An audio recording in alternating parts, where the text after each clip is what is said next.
السلام عليكم، ازيكم؟ عاملين ايه؟ يا رب كده تكونوا كلكم بألف خير وصحة وسعادة يا رب. بجد وحشتوني قوي قوي قوي، اغلى متابعين في الدنيا.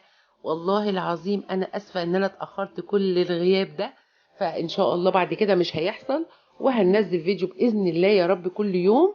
النهاردة بس معانا فيديو كده خفيف، تحفة جدا جدا. معانا ايه؟ معانا ورق عنب بالكوارع، بس رائع رائع رائع. هنعمل كده صوابع ورق عنب طويلة كده وشكلها مقفول كويس ومنسيابية. ومعانا فلفل اخضر، ومعانا طماطم، ومعانا ليمون، ومعانا طبعا كوارع مسلوقة. الاول هنحط راق من البصل مع الطماطم مع الليمون، ونروح نحط عليه ورق عنب، وبعدين هنحط راق من الكوارع، ونحط راق تاني من ورق العنب، وراق تاني من الكوارع. تمام. وهنحط طبعا على الوش بصل وليمون زي ما انت عايزه حطي. زي ما قلت لك اهو، بصل، ليمون، فلفل. وهنرص الرصه تاني. بجد كان تحفه جدا جدا جدا، روعه. احنا يا جماعه بنجيبه غالي قوي الطاجن ده، واحنا بنعمله برضك يعني على قد ايدينا وبراحتنا في بيتنا، نضيف وحاجه كده مضمونه وحاجه زي الفل. تمام.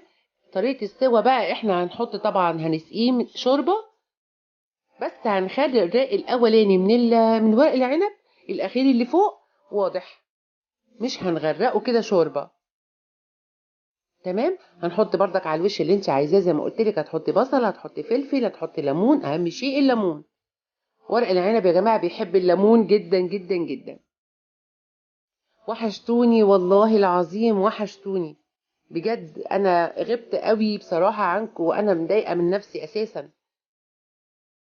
زي ما قلت لكم بقى، الشوربه بصوا موضحه اول راق من الورق العنب، مش غطسان فيه في الشوربه.